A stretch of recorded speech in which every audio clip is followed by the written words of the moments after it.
बिस्मिल्लाहिर्रहमानिर्रहीम। गुलाम को ये दर्स दे दिया और कहा कि अगर शादी करना है, अगर निकाह करना है तो आका इरशाद फरमाते हैं कि तुम्हें शादी जब करोगे तो इसके जरिए से निकाह नीचे आती है, निकाह में पाकीज़गी पैदा होती है, निकाह मुतमईन हो जाती है, निकाह भटकने से महफूज हो जाती है, निकाह न आगे देखेगी न पीछे देखेगी। आका कहते हैं वमल्लम यस्तति फअलैहि बिस्सौम। आका कहते हैं कि जो शादी की इस्तिताअत नहीं रखता, जो निकाह की इस्तिताअत नहीं रखता है, मेरे आका कहते हैं उनको चाहिए कि वो रोजा रखें। रोजा रखने से क्या होता है? आका कहते हैं फ़इन्ना लहू विजाउन, इसलिए कि रोजा जो है ये शहवत को दूर करता है, नजरों को नीचे झुकाता है। अच्छे अच्छे रमजान जब जो है गर्मी के आलम में आते हैं, जब 16 घंटे का रोजा होता है और जब 5 बजने के करीब होते हैं, अच्छे अच्छों की नजरें नीचे झुक जाती है, अच्छे अच्छों की पीठ में बल आ जाया करता है, अच्छा अच्छा इंसान जो है अपने लिए आराम की जगह तलाश करता है। अब मुझे ये बताओ कि शादी जो है ये शहवत दूर करने के लिए थी? ये शादी जो है क्या हमारी ऐशो इशरत के लिए थी?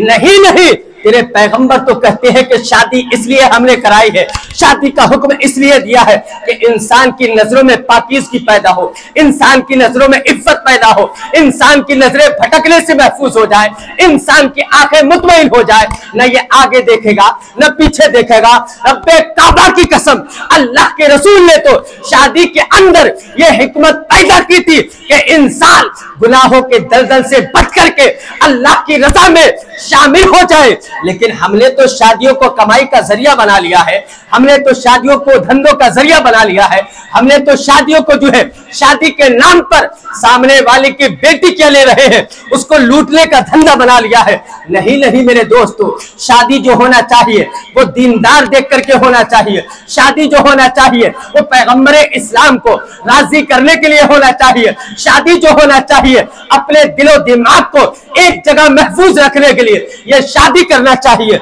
शादी बहुत बड़ा अज्र है, शादी जब इंसान करता है इसके जरिए से अल्लाह ताला इसे बहुत सारी नेकियां अता फरमाता है। देखिए मैं आपको एक हदीस सुनाता हूँ। मेरे आका अलैहिस्सलातु वस्सलाम इरशाद फरमाते हैं, एक मर्तबा आका करीम मस्जिद नबवी शरीफ में बैठे हुए थे। आका बैठे हुए थे, कहते हैं कि कुछ औरतें और कुछ बच्चे आ रहे थे मिल करके, यानी एक इज्तिमा आ रहा था। आका करीम ने देखा तो कहते अब सरन नबिय्यु अब सरन निसाअ वस्सिबियान मुकबिलीना बिल उर्स। आका कहते हैं कि आका करीम ने कुछ औरतों को देखा और कुछ बच्चों को देखा कि वो शादी के फंक्शन से वापस आ रहे हैं। यहां से पता ये चला कि अगर औरत भी शादी में जाना चाहे तो जा सकती है, लेकिन किस अंदाज में जा सकती है इसकी मैं तरकीब आपको बताऊंगा। भाई पहले आप ये हदीस सुनिए कि मेरे आका इरशाद फरमाते हैं अब सरन नबिय्यु अब सरन निसाअ वस्सिबियान मुकबिलीना बिल उर्स। आका करीम ने कुछ औरतों को देखा और कुछ बच्चों को देखा कि वो शादी के फंक्शन से वापस आ रहे हैं। कहते हैं फकामा इलैहि मुमतन्ना। आका करीम उस जमाअत को देख करके, उन औरतों को देख करके, उन बच्चों को देख करके आका उठ करके खड़े हो गए। आका उठ करके खड़े हो गए। क्यों खड़े हुए हैं? उन खातून के इस्तकबाल के लिए, उन बच्चों के इस्तकबाल के लिए। फिर आका करीम उस मजमे के करीब गए, खातूनों के करीब गए, बच्चों के करीब गए। मेरे आका ने इरशाद फरमाया अंतुम मिन अहब्बिन नासी इलैया। ऐ औरतों सुनो, ऐ बच्चों सुनो, इस वक्त मेरी निगाह में कायनात के अंदर तुम्हें मेरे नजदीक सबसे ज्यादा अगर कोई प्यारी जमात है तो वो तुम्हारी जमात है। अब मुझे ये तो बताओ कि वो औरतें आ रही थी शादी से, बच्चे आ रहे थे शादी से, वो सफरे हज से नहीं आ रहे थे, सफरे जिहाद से नहीं आ रहे थे, नमाज पढ़ के नहीं आ रहे थे, सदका करके नहीं आ रहे थे, गरीब की मदद करके नहीं आ रहे थे, बीमार को देख करके नहीं आ रहे थे, किसी की बेटी के जो है अपने उसको परेशानी के दलदल से निकाल करके नहीं आ रहे थे, बल्कि वो खातून जो आ रही थी, वो बच्चे जो आ रहे थे, वो निकाह के फंक्शन से आ रहे थे। पता ये चला कि वो जमात जो है सुन्नत के इज्तिमा से आ रही थी, शादी के फंक्शन से आ रही थी। और जब शादी के फंक्शन में शामिल होने का इतना बड़ा अजर है तो हमारी शादियां भी पैगंबर इस्लाम की सुन्नत के मुताबिक होना चाहिए, पैगंबर इस्लाम की सीरत के मुताबिक होना चाहिए। लोग तो शादी करते हैं दुनियादारी के लिए, लेकिन मोमिन शादी करता है जन्नत की तैयारी के लिए। मोमिन को तो शादी करना चाहिए तो जन्नत की तैयारी के लिए करना चाहिए, इसलिए कि ये तो सुन्नत रसूलुल्लाह है।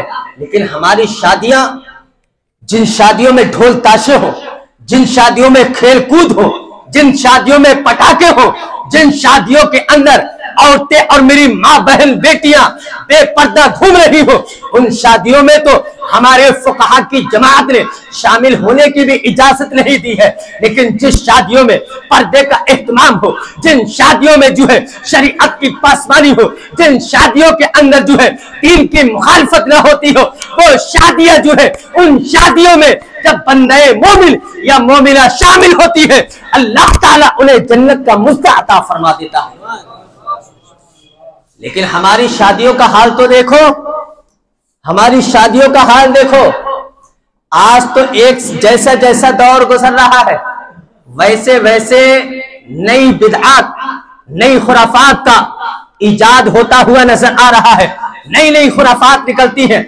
आज तो एक चीज और निकली है कि जब दूल्हा जो है अंदर दाखिल होता है मैरिज होम में या किसी के हॉल में आता है, तो उसके इस्तकबाल के लिए जवान जवान बेटियों को उनके हाथों में फूलों की प्लेटें दे करके, तश्त दे करके उसके ऊपर जवान बेटियां जो है फूल बरसाया करती हैं। मुझे ये तो बताओ कि दूल्हे के साथ जो उसके दोस्त होते हैं, जो उसके अहबाब होते हैं, वो कौन होते हैं?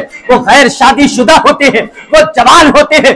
ये बेटियां तेरी बेपर्दा जब इस अंदाज में दूल्हे के ऊपर फूल बरसाएंगी, तो क्या ये बता मुझे नजर जो है भटकने का अंदेशा नहीं है? गुनाह में मुलव्विस होने का क्या अंदेशा नहीं है? बिल्कुल जो है शरीयत के अंदर जो खराबी लाहिक हो रही है, जो आज गैर जो है हमारे मजहब पर अंगुष्ठ नुमाई कर रहे हैं, तो जितने मुस्लिम गैर है हमारे इस्लाम को मिटाने के लिए, उससे ज्यादा मुस्लिम कहीं ये कौम हमें नजर आती है। ये जो खुराफात जो है ना फूल डालने की, ये पता है कहां से इजाद हुई? कादसिया का इलाका है। जब जंग फतह करके साद इब्ने अबी वक्कास सहाबी रसूल है, सहाबा की जमात को लेकर के निकल रहे थे कादसिया के इलाके से, उन पादरियों ने कहा कि ये तो मर्दे मुजाहिद हैं, ये तो रसूल के पक्के सच्चे गुलाम हैं, इन्हें कोई नहीं हरा सकता है। उन्होंने एक मुहिम चलाई, उन्होंने एक तरीका निकाला कि इसके जरिए से इनको जो है हम पस्त कर सकते हैं, जंग में हरा सकते हैं।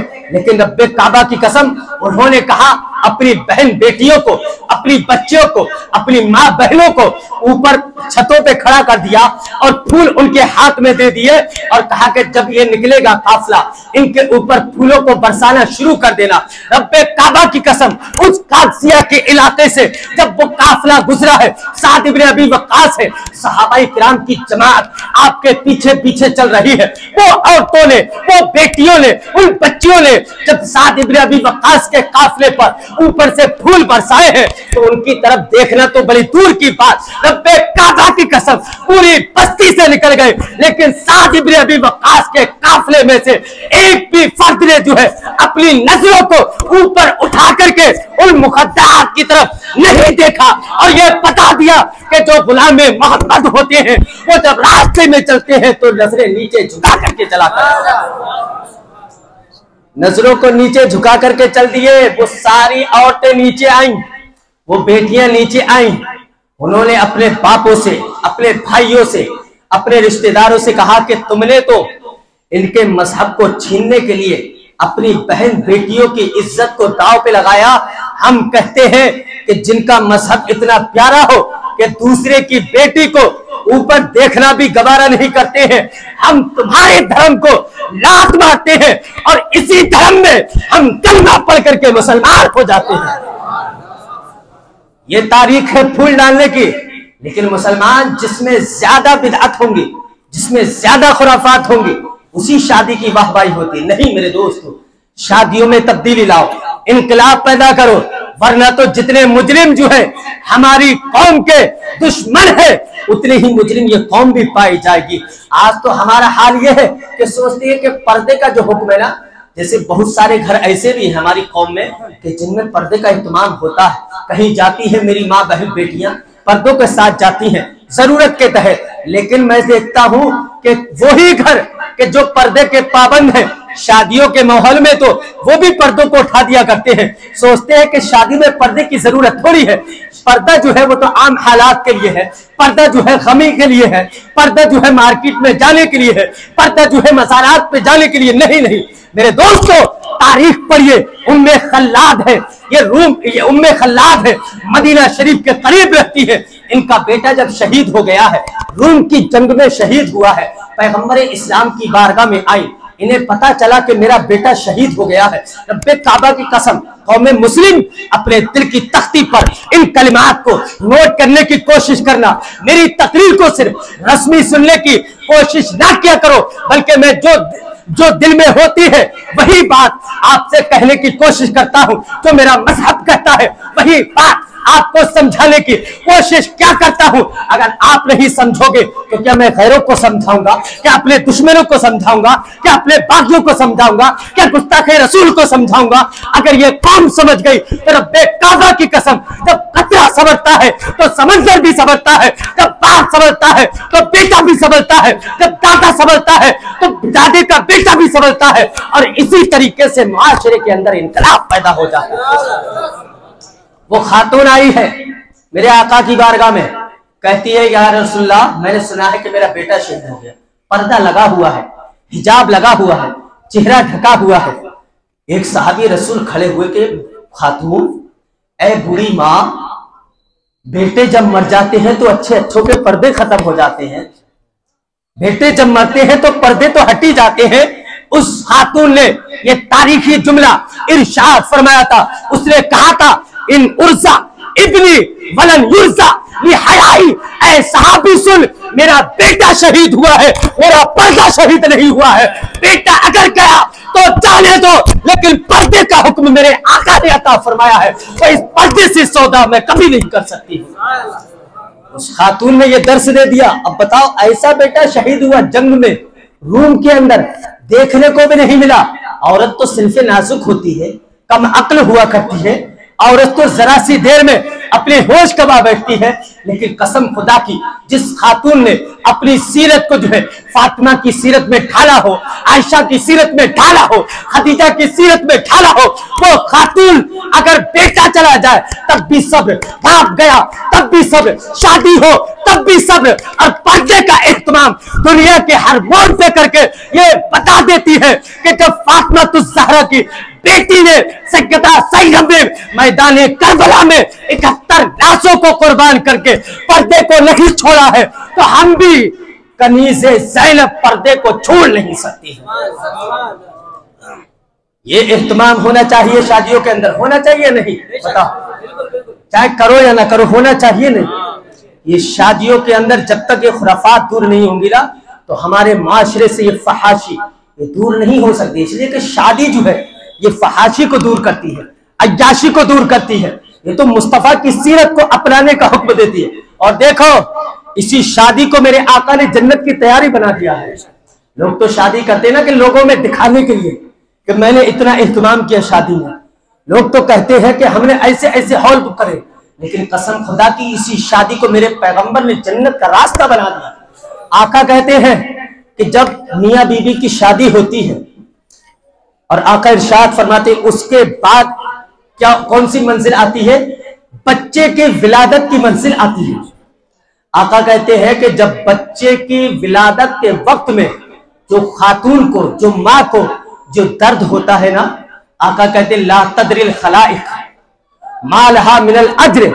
आका कहते हैं उस वक्त अल्लाह उसे इतनी नेकियां देता है, इतनी नेकियां देता है कि कायनात के सारे इंसान, सारे जिन्नात, सारे फरिश्ते, सारे हैवान, सारे चरिंद, सारे परिंद, शमशो कमर, शजरो हजर, बरगो समर, खुशको तर, कायनात के हर शय, ये सारी चीजें मिलकर के भी उसकी नेकियों को शुमार नहीं कर सकती है। ये उस मजहब के अंदर है इतना बड़ा इनाम कि जिस मजहब को मैं और आप फॉलो किया करते हैं। फिर देखिए कि मेरे आका ने इरशाद फरमाया कि जब एक माँ अपने बच्चे को दूध पिलाती है, आका कहते हैं मालहा बिकुल्ली मस्सा औ बुद्धा। आका कहते हैं कि जब एक कतरा दूध का माँ के पिस्तान से बच्चे के हल्क में जाता है तो मेरे आका कहते हैं बिकुल्ली नफ्सिन बिकुल्ली अजरिन नफ्सिन तुहयीहा। आका कहते हैं कि हर कतरे के बदले में अल्लाह ताला एक जिंदगी बख्शने का सवाब अता फरमाता है। कितना बड़ा इनाम है इस मजहब के अंदर। मेरे दोस्तों, हमने तो आकाए करीम के मजहब को फॉलो किया है, हम आका के मजहब को मानने वाले हैं। इसीलिए हम कहते हैं कि जब तक बिके न थे कोई पूछता ना था, आका तुमने हमें खरीद के अनमोल कर दिया। नकीरैन करते हैं ताजीम मेरी, फिदा होकर तुझ पे ये इज्जत मिली है। ये मेरे आका का सदका है कि इतने प्यारे मजहब के अंदर अल्लाह पाक ने मुझे और आपको पैदा फरमाया है। कोई करे या ना करे, दुनिया वाला क्या करता है, हमें तो वही करना है कि हमें करनी है शहंशाह बता की रसा जोई, वो हो गए अपने तो रहमती परवरदिगार अपनी। अस्तगफिरुल्लाह रब्बी मिन कुल्ली ज़म्बि व अतूबु इलैह। व आखिरु दावाना अनिल हम्दुलिल्लाहि रब्बिल आलमीन। अस्सलामु अलैकुम।